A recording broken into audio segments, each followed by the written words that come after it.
ବାଲେଶ୍ୱର ଜିଲ୍ଲା ପ୍ରଶାସନ ଓ ଜିଲ୍ଲା ସଂସ୍କୃତି ବିଭାଗ ଆନୁକୂଲ୍ୟରେ ପବିତ୍ର ଅକ୍ଷୟ ତୃତୀୟା ଅବସରରେ ସଦ୍ଭାବନା ସଭାଗୃହଠାରେ ଗୀତ ଗୋବିନ୍ଦର ରଚୟିତା କବି ଶ୍ରୀ ଜୟଦେବ ଜୟନ୍ତୀ ପାଳିତ ହୋଇଯାଇଛି।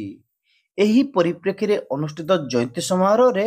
ବାଲେଶ୍ୱର ଅତିରିକ୍ତ ଜିଲ୍ଲାପାଳ ସୁଧାକର ନାୟକ ମୁଖ୍ୟ ଅତିଥି ଭାବେ ଯୋଗଦେଇ ବକ୍ତବ୍ୟ ପ୍ରଦାନ କରିଥିଲେ। प्रत्येक वर्ष भुवनेश्वर संस्कृत विभाग तरफ कवि जयदेव जयंती पालन कराए किंतु राज्य सरकार प्रचेषा ए वर्ष आम प्रत्येक जिले में जिला स्तरीय जयदेव जयंती पालन तार अर्थ ए माटी ए ऐतिह्य इतिहास आम संस्कृति को भल पाया मन पकड़ा विश्लेषण करवा कि आम जातिर गौरव आम जातिर भाषा साहित्य कौन थिला तार माधुर्य कौन थिला आलोचना पर्यालोचना करवा राधा मुझे बुझे गोटे अबुझा लोक जहाँ बुझे मो बुझे जानी जहाँ कृष्ण राधा प्रेम रसपूर्ण जीवन बार से जीवन को वर्णना करा सुंदर भाव वर्णना करा जहाँ को संस्कृत भाषा एक तो प्रथम काव्य कविता रचना कर धर्म निर्विशेष प्रत्येक धर्म द्वारा सारा भारत में आदृत एवं एक प्राचीन काव्य रचना भाव में ग्रहण करा जाए। बालेश्वर जिला परिषदर अतिरिक्त कार्यनिर्वाही अधिकारी डॉक्टर मधुस्मिता सामंतराय सम्मानित अतिथि भाव जोगदे जयदेव को फोटोचित्र रे पुष्पमाल्य अर्पण करने सह वक्तव्य प्रदान करथिले।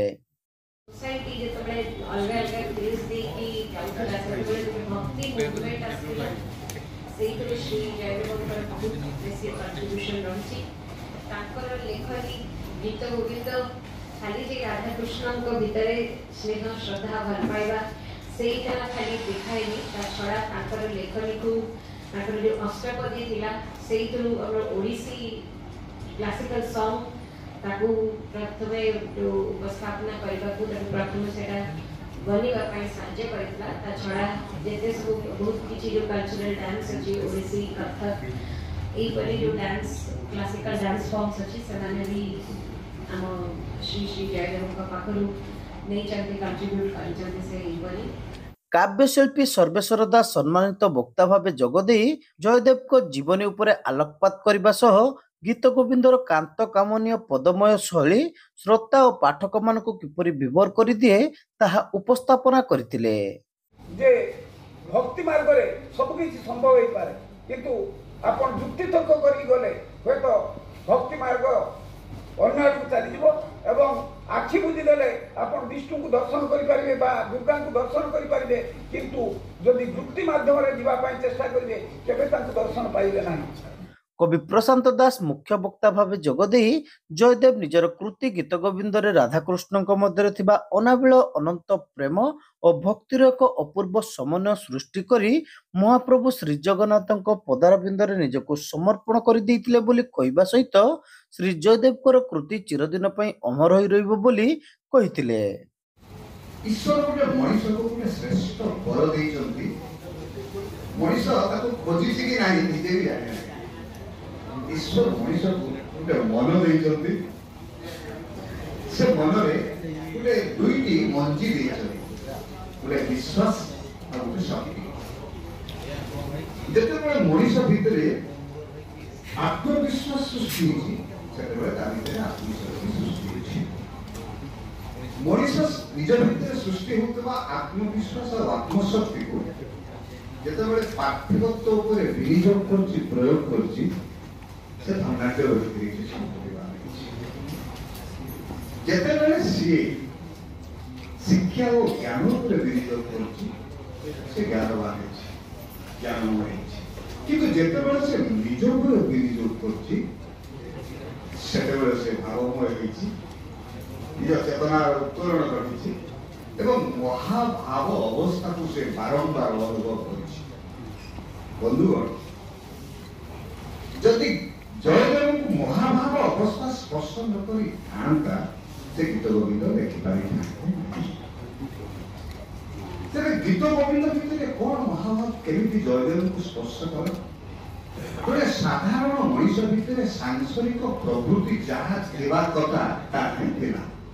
जयदेव पाखरे मध्य थिला सेतिरु जेतेबेले ताकर उत्तरण घटिला केतेबेले से निज विषय चिंता करे ताको ताको धर्मपत्नी पद्मा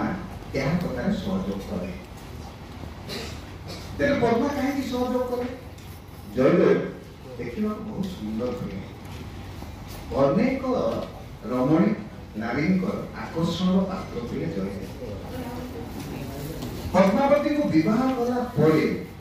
केवे केवे जयदेव मध्य अन्य प्रति आकर्षित होते फल पद्मावती रोष ईर्षा जयदेव पाखु व्यवधान व्यतीत होता जयदेव अनुभव कले पद्मावतीर प्रेम न पाई आकुल हेले मनीष जेते पर्यंत आकुल न होईची तार ईप्सिता को से सेते पर्यंत बीती पारि नाही पद्मा तो व्यवधित होला परे जयदेव बारंबार निज विषय चिंता कले निजे भाविले मोर दोष त्रुटि केउठी अनुभव कले दोष त्रुटि तांकर प्रेम को प्रणय प्रेम प्रणय को मनीष को ऊर्ध्वचेतना को नहीं जाई पाले पृथ्वी जेते महाकवि सृष्टि होती भारत इतिहास रे समस्त को प्रेम गोटे महा ऊर्ध्वचेतना भीतर को नहीं जाई कालिदास जो धिक्कार हेई नथान्ते से लेखि पारि नथान्ते महापंडित हेई पारि नथान्ते जयदेवଙ୍କର परिचय गीत गोविंद परिचय जयदेव स्रष्टा सृष्टि सबले संपर्कित साई नृत्य संगीत महाविद्यालय कलाकार मानक द्वारा जयदेव आधारित संगीत परिवेषण करा जायतिला। एही समारोह रे विभिन्न विभागीय अधिकारी कर्मचारी मान्यगण्य व्यक्ति और कलाकार माने जोग दैतिले। जिला संस्कृति अधिकारी मनोस्विनी राउत सभा परिचालना करिबा सह शेषरे समस्तଙ୍କୁ धन्यवाद दैतिले।